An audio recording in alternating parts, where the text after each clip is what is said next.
Hello everybody, my name is Dratnos, and in today's video I'm going to set the stage for the Race to World First that's going to be happening in Castle Nathria. So I'm going to talk a little bit about the different guilds and that will be competing for this title, and also when this is going to be happening.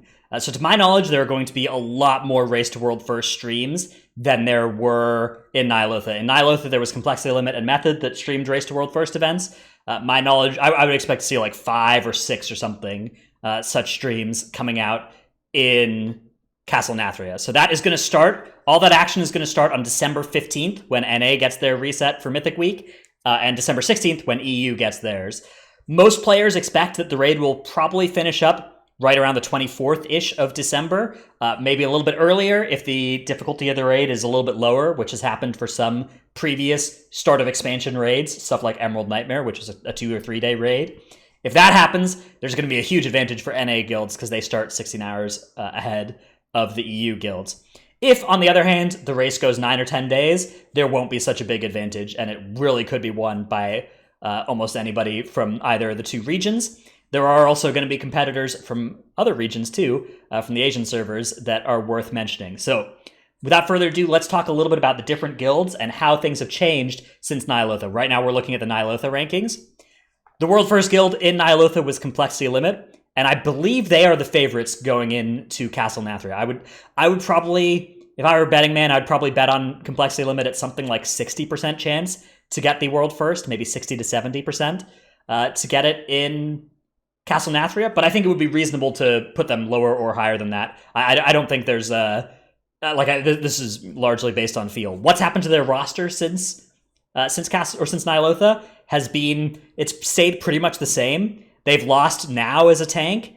In fact, Now went to their direct competition, so that's a double whammy for them there. But they've picked up a bunch of great raiders actually from Fat Shark Yes here, the guild that placed 4th in Ny'alotha, so including a new tank there. So that's their roster is looking strong. I would say probably about as strong as they were in Ny'alotha. In Ny'alotha, they also pioneered the 21st player raid leading from outside the raid strategy, which we expect them to continue to do, but we also expect other guilds that are competing for World First to potentially adopt. And they pioneered the strategy of having players creating their weak auras and creating their strategies, or at least shaping their strategies, being strategy consultants from outside the raid, rather than what Method at the time did, which was having their players inside the raid creating their weak auras and their bigwigs updates. That led to Method taking a bunch of breaks and having all these time that they needed to spend where their players needed to both pull the boss and update the bigwigs, and obviously you can't do those two things at the same time. So we expect now that Method's the Method roster, obviously the Method brand had a big implosion event a couple months ago. The Method roster that you remember from Ny'alotha is now under a guild called Echo. Almost all players from the Method roster made that transition, with a couple of exceptions. So I would describe their roster as about as strong, with the addition of Now in the tanking role. And I think it's difficult to overstate how powerful of a tank Now is. So that is a huge buff to their roster. They are also going to be trying out the raid leader from outside the raid strategy, to my knowledge. And I think they also are going to have bigwigs creation happening at least somewhat more outside the raid than inside the raid. So I would give most of the rest of the chance for World First. You know how I gave 60% or so to Complexity Limit? I would give probably 39% to Echo, which is the second roster here. You may have heard some stuff about Method creating a new roster. There will be a guild raiding under the Method tag and with the Method org. That guild does not look like it's currently going to be competitive for World First. Their goal is to be competitive for World First by the end of the expansion, but I don't think anybody expects them to be competitive near the start of the expansion. It would be a big surprise to see them there. The third place finisher in Ny'alotha was Pieces. Pieces notably did pick up a World First during BFA. They picked up World First Unot. Unot was a little bit of a weird tier, but that doesn't mean that their achievement isn't impressive in doing that, and they got a serious upset victory there. However, based on how things looked in Eternal Palace and in Ny'alotha, I would describe Pieces as pretty big underdogs to both Echo and Complexity Limit. I would be very surprised if they picked up a second or first place finish, but I do think they are the third most likely guild to get that world first. I would give most of that remaining 1% that I didn't assign before to pieces as their chances of picking up that world first. They, I think, also might be running an event this time around. So I know their org has been growing and they've been picking up streamers and stuff. They're another org I would be looking at potentially having something you can go and watch. Then we've got guilds like Fat Shark Yes. People always talk about Fat Shark Yes as kind of a dark horse candidate for these. But the thing about Fat Shark Yes is that unlike these 3 guilds above them, they don't raid a degenerate schedule of 16 hours a day for the first couple days of the tier, or for even until the boss is dead. They raid a much more you could have a job and also raid in Fat Shark Yes, which is not. You can have a job and raid in these other guilds, but you kind of have to take a couple weeks off, right? You have to use your vacation days to raid in these other guilds at the very least. Fat Shark, yes, that besides maybe the first day of the Mythic Week, you kind of don't even have to do that. So their performance is extremely impressive when you factor that in. But I believe that this 4th place finish is probably a ceiling for them. I don't really see how they're going to outperform this unless one of these guilds up here drops the ball. Then we get to a bunch of guilds on the Chinese servers, JTH, Alpha, and Skyline. I don't personally know what's been happening with their rosters because I'm not, involved in the Chinese rating scene, and I don't have close tabs on it. But I have seen some of the Skyline players, particularly in their involvement in M plus stuff, and they are some very impressive players. I think there's a lot of talent in this region. They do have a big drawback of, how there's a 16-hour head start for NA relative to EU. Well, there's like a 30-hour head start for NA relative to China. And that means that instead of, the 16-hour head start is extremely relevant if the boss dies on days 1, 2, maybe 3, and then again if the boss dies on day 8 or maybe 9. That's when that having that weekly reset first can be a really, really big deal. Outside of that, the 16 hours largely gets smoothed over by the fact that the NA players are more likely to encounter a bugged version of the boss. And so they're going to lose some of their raid hours fighting against bugs that EU players then don't have to compete against. And the fact that their strategies are being broadcast now to the EU players, so the EU players get some benefit of the NA raiders' time as long as the NA raiders are in the lead. It's kind of that advantage.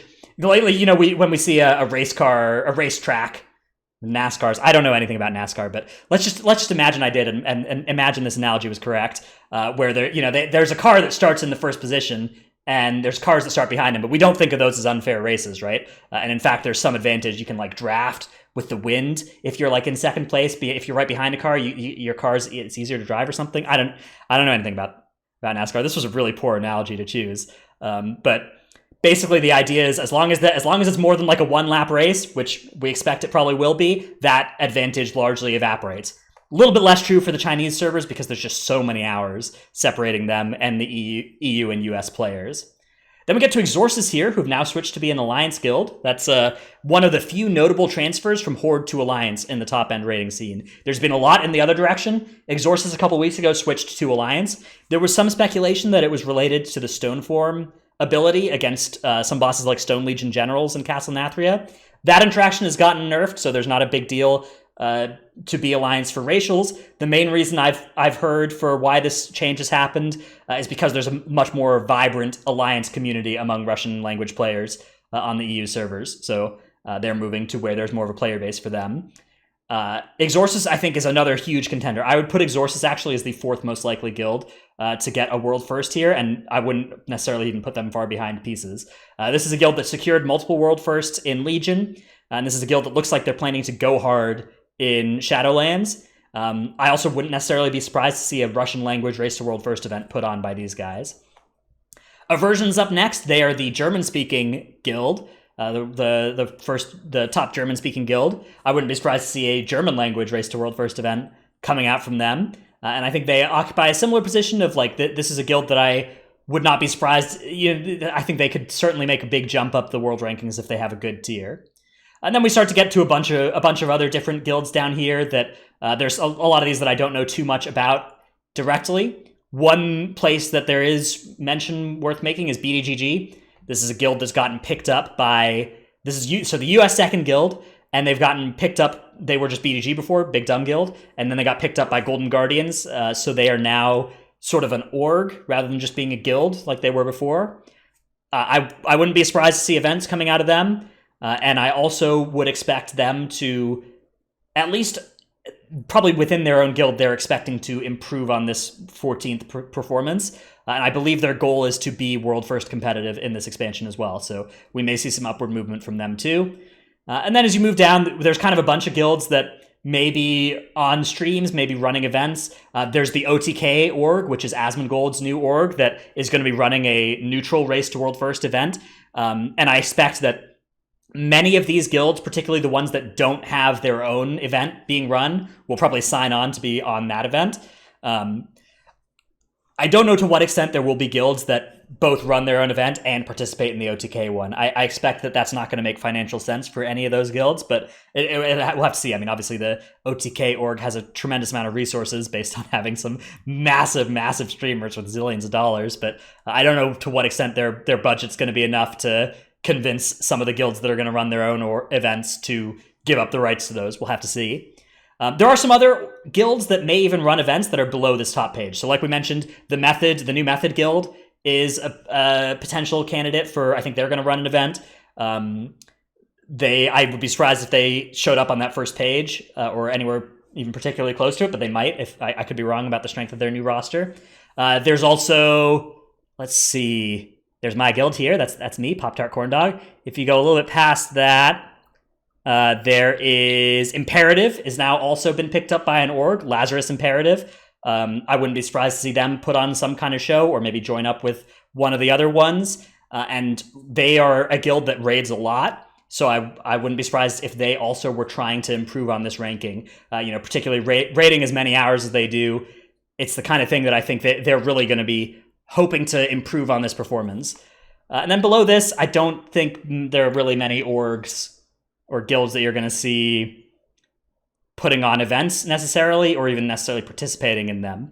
It's going to be a little bit of a weird time because if you remember in Nyalotha, the two top events here, the Method 1 and the Limit 1, both had other guilds kind of signing on to their events, and I expect that will be less of a feature of this Race to World First. It looks to me more like a lot of guilds will run their own thing rather than signing on to be part of one of the top two orgs things, but we'll have to see exactly how it shakes out. I don't think all the guilds have announced exactly what they're going to be doing, so stay tuned to Twitter feeds and stuff if you want to see what's going on there. I might make another video like this, just quickly updating you on where you can find all of these streams, and if perhaps I'm participating in one of them, which I haven't announced yet, but obviously I did cast the Complexity Limit one last time, so you may see me on an event again as well in the future. Nothing to announce yet, though.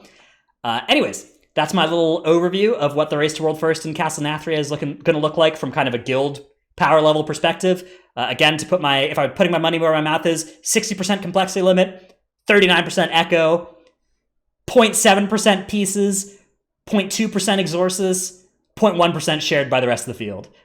Those are my numbers on odds of World First being achieved by each of these guilds. Hope you enjoyed this video. Check out my stream, twitch.tv/ratnos. Thanks for watching. I'll see you in the next one. Bye.